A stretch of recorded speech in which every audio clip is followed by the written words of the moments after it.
Hello class, in this video I will tell you how we can install PHP on our computer system. As we know that PHP is a server-side scripting language, so we will need a web server to execute PHP code.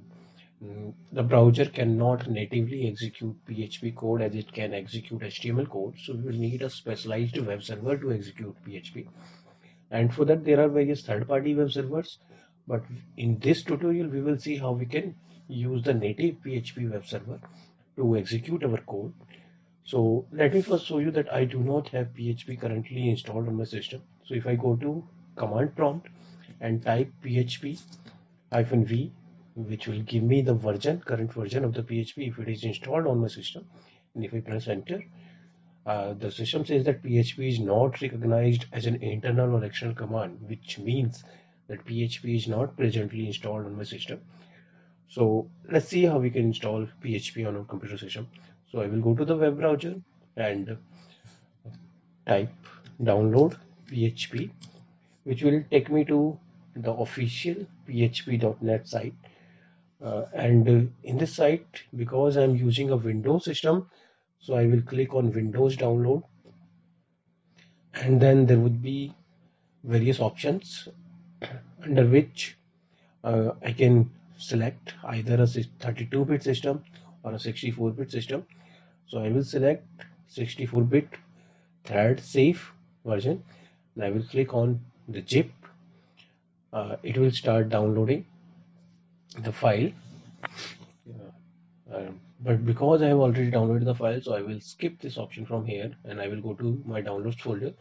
And as you can see that I've already downloaded the PHP. So all we need to do is that we have to extract this to a folder and rename this folder to PHP and copy this folder from this particular location to your C drive or the drive in which you have installed your Windows operating system. So I've copy paste this file PHP and we will need this path. So I will copy this path.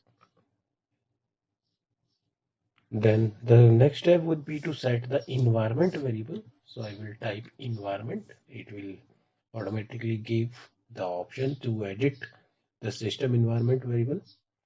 Under the option advanced, I will click on environment variables, and then here there are various options. Out of this I will select the path option. I will click on edit,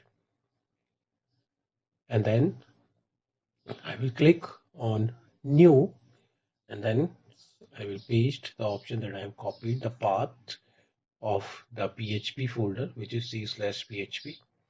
I will click on OK, and then again I will click on OK here, and then one more time OK. So now our environment variable is set. So if I go to command prompt now and type php -v, now it says that we have PHP version 7.4.3 installed on our computer system. That means that PHP is now successfully installed on my system. So the directory c/user/ the username, that whatever you have on your computer system will be the root directory where all your PHP programs should be stored so that they can be recognized by the PHP web server. So we need to navigate to this directory c/user/username. So c/user/username, and then you can make another directory here where you can write and organize all your code. I have created a folder www here, which will consist of all my PHP code. So this is the directory, and this would be the path of the directory. This portion will be the home path, and this would be the subdirectory inside the directory. Now, all we need to do is write our first PHP program. For that, you can use any text editor. I will be using simply the Notepad, the default system. So I have opened the Notepad here, and let me change the font size so that it is easily visible to you. The PHP code is embedded inside the HTML code. So the basic structure would be similar that of the HTML code that we have already done many times. So I will create a basic HTML page,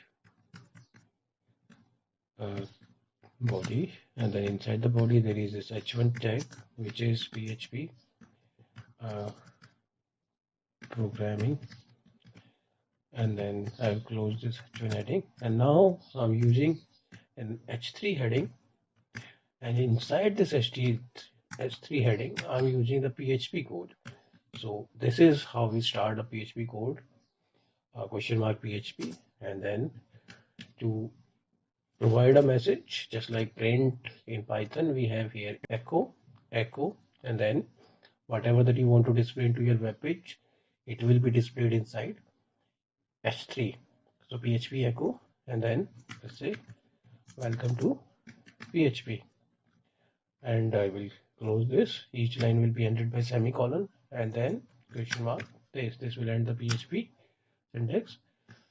Now I will close the h3 tag, and then I will close the body tag, and then I will close the HTML tag.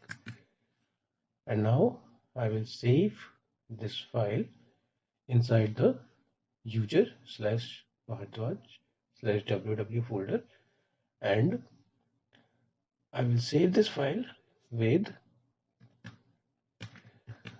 .php extension. Remember, the extension of the programs now would be .php, not .html. So first .php, and then I will. We need to change this to all files so that it doesn't by default add .txt at the end of the file. So on files, I will click on save. The file has been saved. And now we have to run the server part. So again, I will go to the command prompt, and we have to run the PHP server. So PHP hyphen capital S, and then localhost colon the port on which you want to run your web server on. You can give any port address, but we basically use usually 8080 or 4000, and I will click on enter, and it will start running the PHP web server.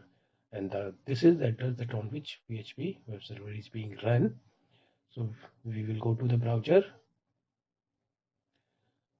click on local host, and we are running the PHP server on 8080. So this is the home directory, but we have a folder www inside this directory, and then we have a program myfirst.php, and when I will click on enter, it will load the code of my first PHP program that we have saved inside the www folder.